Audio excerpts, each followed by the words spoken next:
Hello, you're listening to Hugo Talks.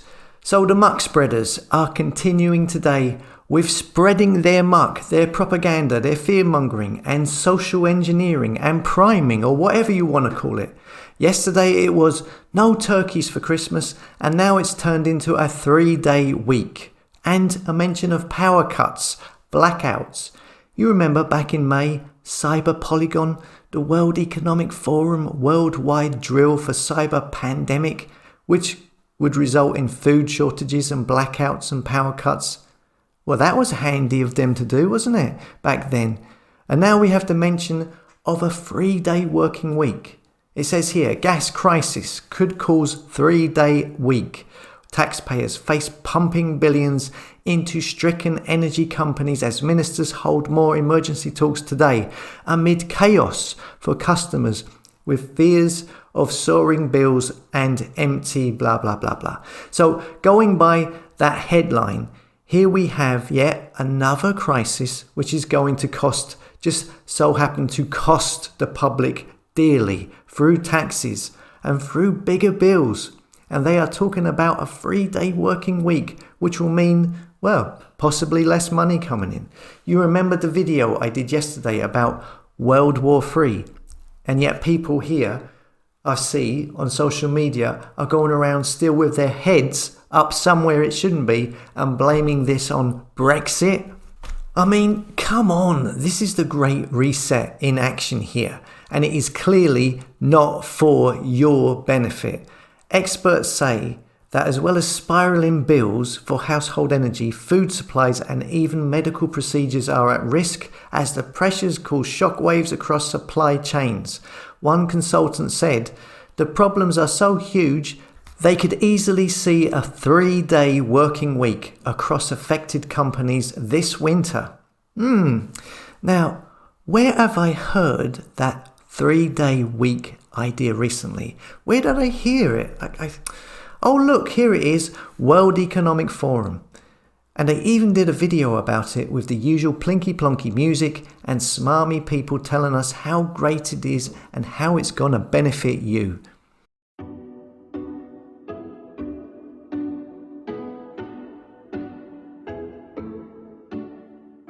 I think we have some good experiments showing that if you reduce work hours, people are able to focus their attention more effectively.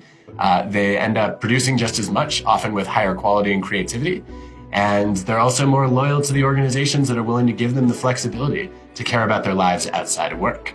And actually, for decades, all the major economists, philosophers, sociologists, they all believed up until the 1970s that we would be working less and less. In the 1920s and the 1930s, there were actually major capitalist entrepreneurs who discovered that if you shorten the working week, employees become more productive. So Henry Ford, for example, he discovered that if he changed the working week from 60 hours to 40 hours, his employees would become more productive because they were not that tired in their spare time.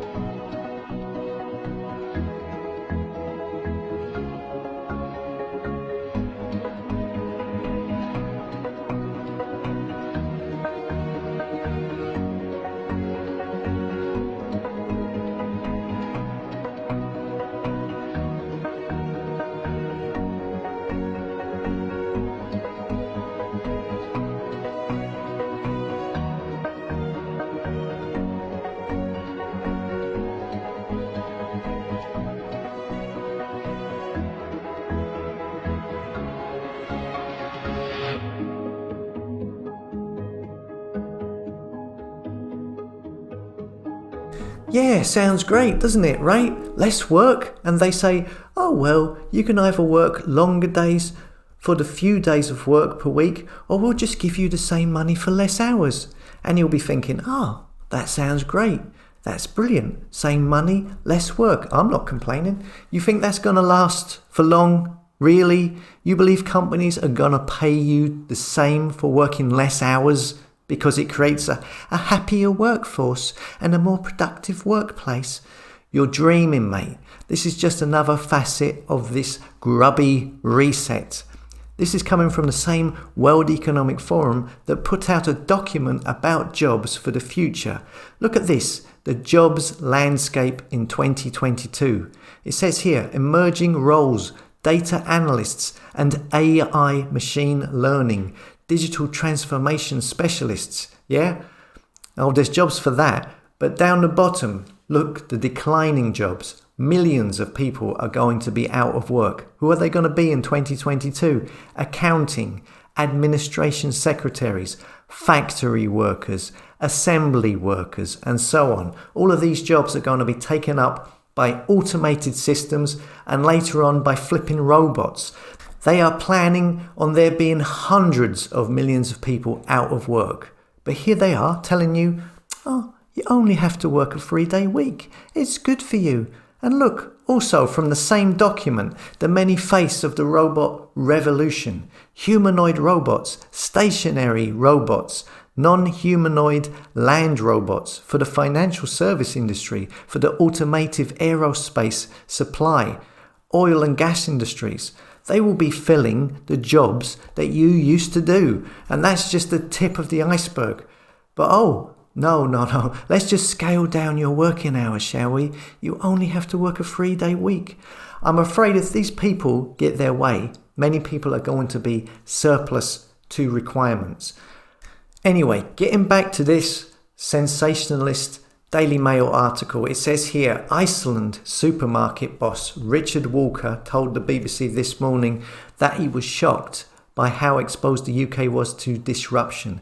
He said, this is no longer about whether Christmas will be okay, he said. This is more about keeping the wheels turning and the lights on so we can actually get to Christmas. So there's also a reference to blackouts as well. And of course, there is also a reference in the paper about going back to the 70s, which is a reference to the 1970s where they brought in a 3-day week in order to conserve energy. Which I don't know much about, but it wouldn't surprise me if that was organized chaos as well. As is this. This is all leading to climate lockdowns, conserving energy, and these passports measuring how much energy people use on an individual level.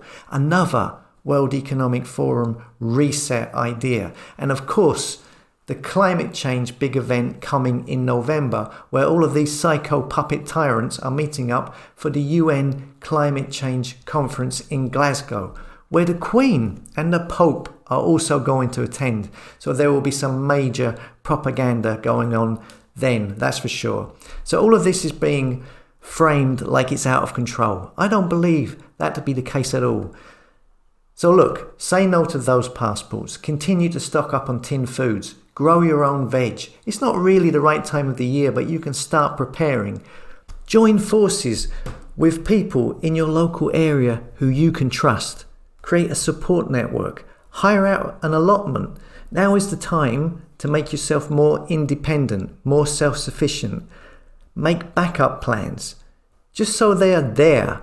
There is so much uncertainty around at the moment. You need to take as much control back as you can individually. And if you put something in place, then news and propaganda such as this, it doesn't affect you so much as you know you have something prepared and you've taken some of that power back, okay, if anything happens in the future. So stay strong, keep the faith as always. Come and subscribe to the tribe at hugotalks.com, a place for like-minded souls who don't follow the fake stream media.